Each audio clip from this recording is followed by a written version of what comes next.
Hi there, this is Carl Irwin with another Blender tutorial. We're going to try to keep this one short.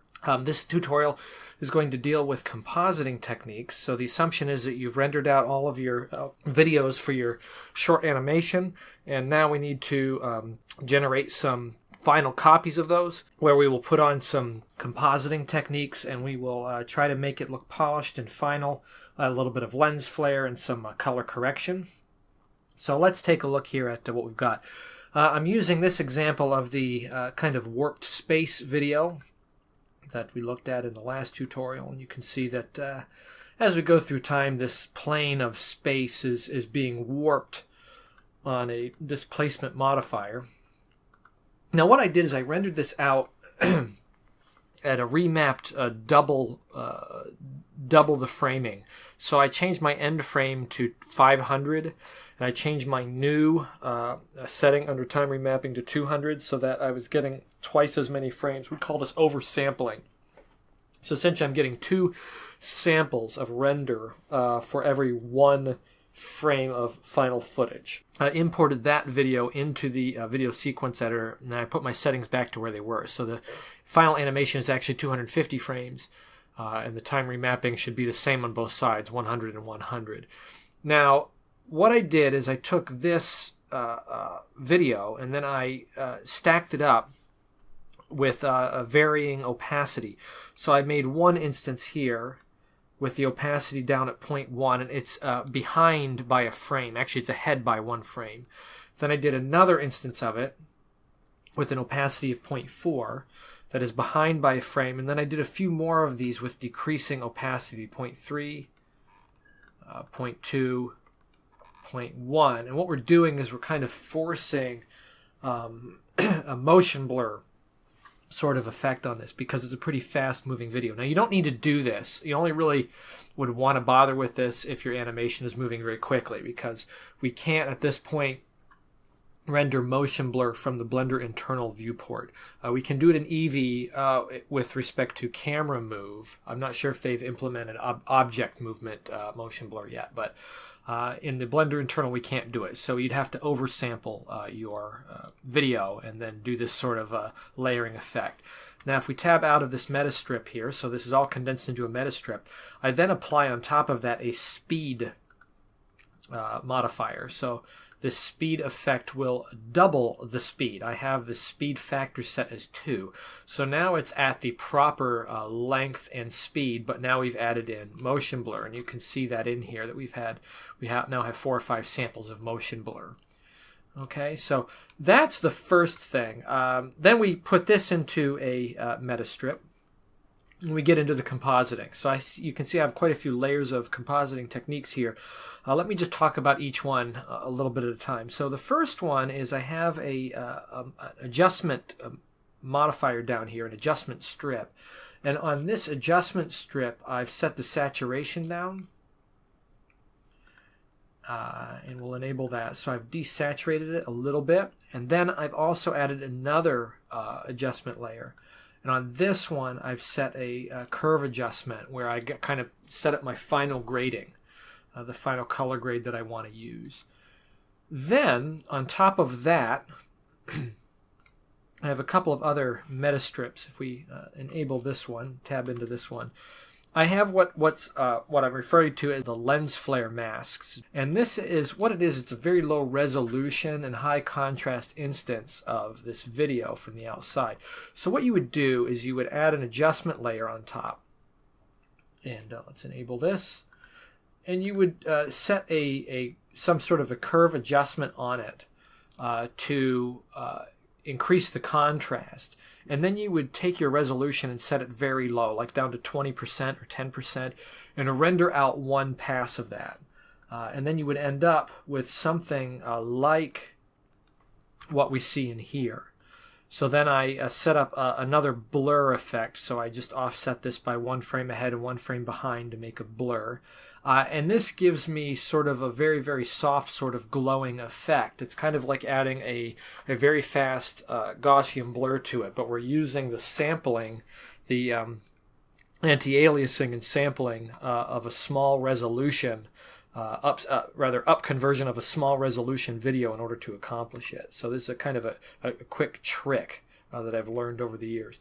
So if we turn this one on, now you can see that this is applied with an add blend mode set to 0.5 opacity. It adds a little bit of glow to it.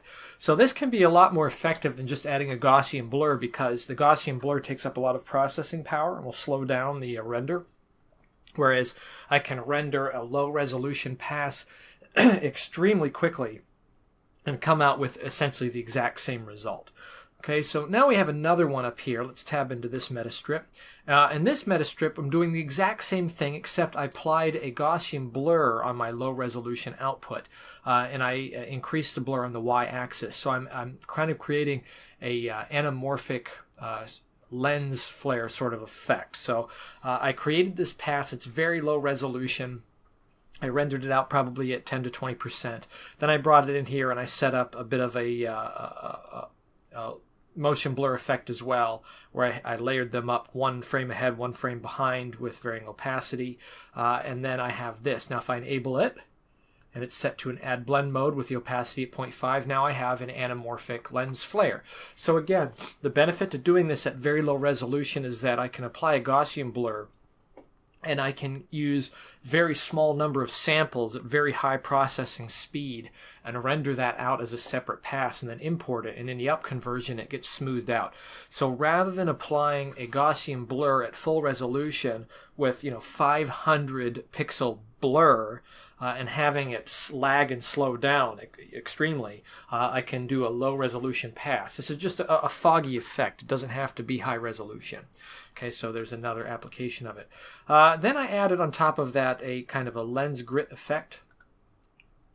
This is a lens, sort of an overlay that shows some grit on the lens. It's out of focus. I made this in GIMP years ago. I made a couple of these and I put them into my OpenGL lens flare pack that you can get on Blend Swap. So you apply this as an overlay. You might add a color curve to it to get the color that you desire. And then you set it to an add blend mode and put on the proper opacity.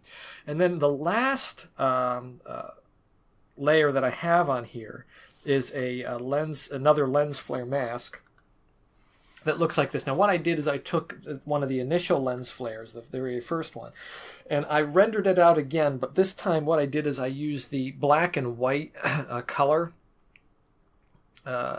little add-ons here, these effects, and I added a wipe to them, and then I created sort of a white box that has a black outside, or it could have been the other way around. It doesn't really matter, but you want to get a mask with a little bit of fall off all the way around. In fact, let's look and see what that looks like very quickly here. If I add, let me turn this off so we can see. If I add to this a color, we'll move this up, and then I add another one, and on the top color I change it to white, and then I select both of my colors, and then I add to this a what am I looking for? A wipe effect. Down here I turn off the default fade, and then I increase the effect fade to about there, so I have a white margin on the outside. Then I can increase the blur width. So this is for wipe effects, is what you would use it for, and you usually apply it to various pieces of footage to wipe one to the next, kind of like the Star Wars transition sort of effect. But here we're using color to generate a mask. So I've got one on the top up here. In fact, let me pull this back a little bit. And then what I would do is I would take this and I would select all of that and add, rather go to the strip menu and make it a meta strip. Now what I can do is I can duplicate my meta strip, put it above, and then on this one I'm going to flip it on the x-axis, I think. Rather flip it on the y-axis, and then I'm going to set it to add. Then I'm going to duplicate it again, and on this one I'm going to add to it. Well, I can do a couple of different things. I could add some kind of a modification to change the angle by adding like a one of these transform modifiers, or I can tab into it and go to my wipe and change the angle to 90 degrees. I might pull my fade back a little bit. And that's also set to add. And then I can duplicate that one again, and on this one I will flip it on the x-axis. So you can see that now I have this sort of mask on the outside edges. Now what I would do is I would apply this as an overlay mask on top of a black solid, and then I would isolate just the flare that is on the very edges of the screen. Okay, now the idea here, let me get rid of all this, we don't need it. But you can see how you can make a mask. Now the idea here is that I would get an image that looks like this, where I could add another low resolution blur pass. I could decrease my resolution down to 10%, 20%, add a Gaussian blur effect, and then render this out. And what I would get is that when my flare travels to the edge of the screen, it would increase in intensity.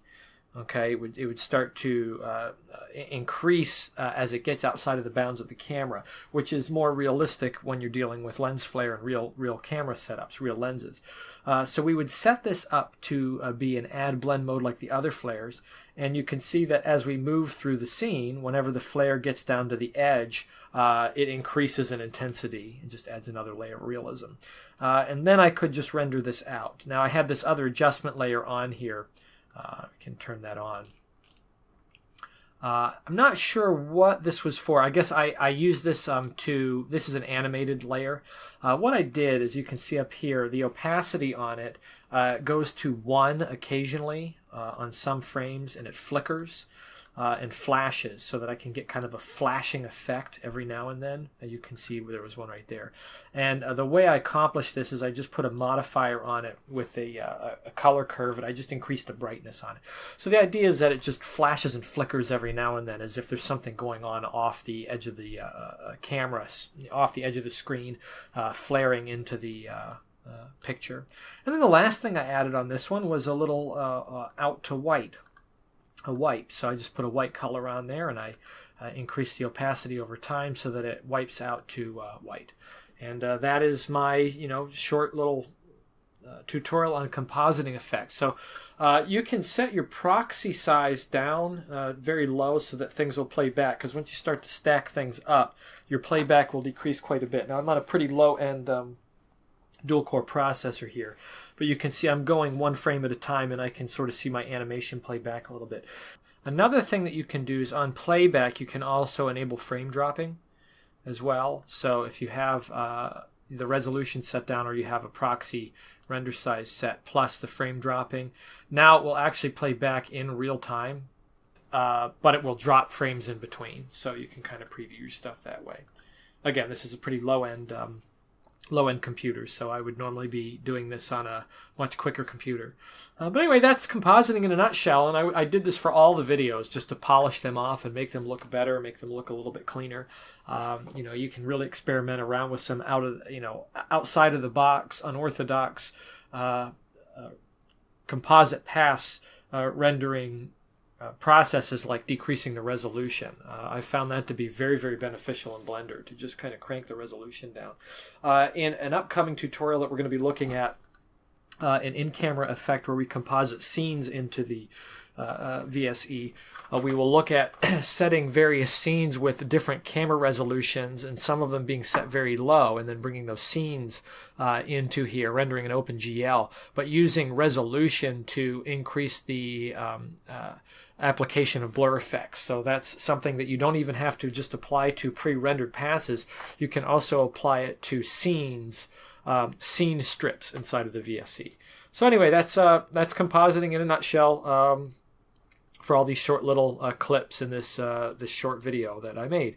The next Blender tutorial that we'll look at probably will deal with the final editing and some final effects compositing with respect to getting the right kind of stylized film sort of look.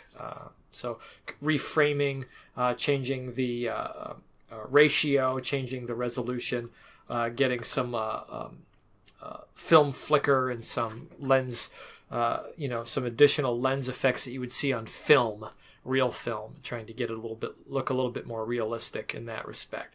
So anyway, probably just one more tutorial on this series regarding that, and we'll be done. In the future, I think on the audio side, we only have one more tutorial left to go. That's probably going to be dealing with mixing and mastering techniques, just a few ideas there in terms of mastering your final output from your digital audio workstation before you bring it in for the final mix down, final render. Anyway, that's all I have for you today. Good luck with that, and I wish all of you happy blending.